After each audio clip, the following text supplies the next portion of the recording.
وَلَقَدْ يَسَّرْنَا الْقُرْآنَ لِلذِّكْرِ فَهَلْ مِن مُدَّكِرٍ، اور البتہ تحقیق، یہ بھی دو تاکیدیں جمع ہو گئیں، لام اور قد، اس میں قسم کا معنی آ گیا، قسم کا زور اس میں آ گیا. اور البتہ تحقیق آسان بنایا ہم نے القرآن، قرآن کو، یسرنا القرآن، آسان بنایا نہ ہم نے القرآن، قرآن کو، للذکر، نصیحت کے لیے. ظاہر ہے کہ جب نصیحت مقصود ہے تو قرآن آسان ہوگا، مشکل نہیں ہوگا. اگر ایک نصیحت کرنے والا نصیحت کرے کسی کو اور اس کا انداز، اس کے الفاظ ایسے ہوں جو اسے پلے ہی نہ پڑے، تو اس نصیحت کا فائدہ کوئی نہیں، وہ نصیحت لغو ہوگی. تو اللہ رب العزت نے اس قرآن کو آسان بنایا کیونکہ مقصود لوگوں کی نصیحت ہے، تاکہ لوگ اس سے نصیحت پکڑیں.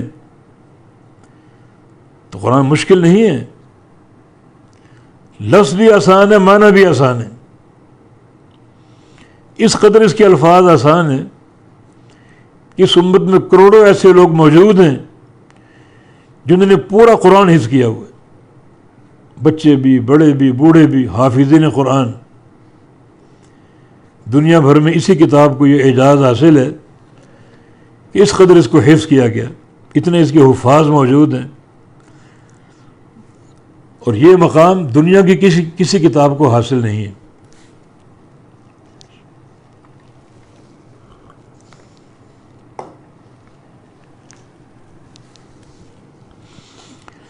تو اس طرح فہم بھی آسان ہے کیونکہ نصیحت کی کتاب ہے.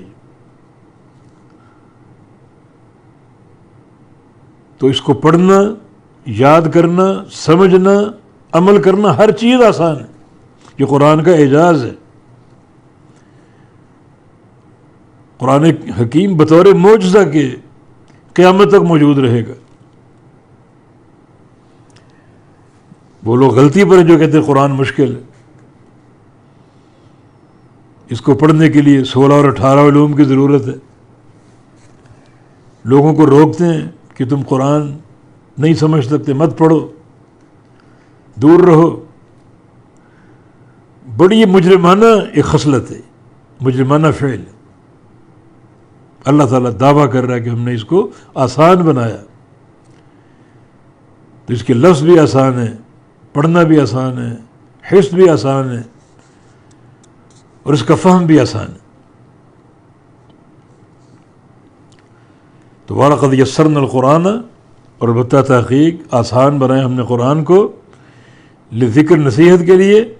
فَهَلْ مِن مُدَّكِرٍ، پس ہے کوئی نصیحت لینے والا، نصیحت قبول کرنے والا یا نصیحت حاصل کرنے والا، ہے کوئی؟ یہ قرآن موجود ہے، پڑھو اس کو، سمجھو اس کو، اور اس کی نصیحت کو حاصل کرو.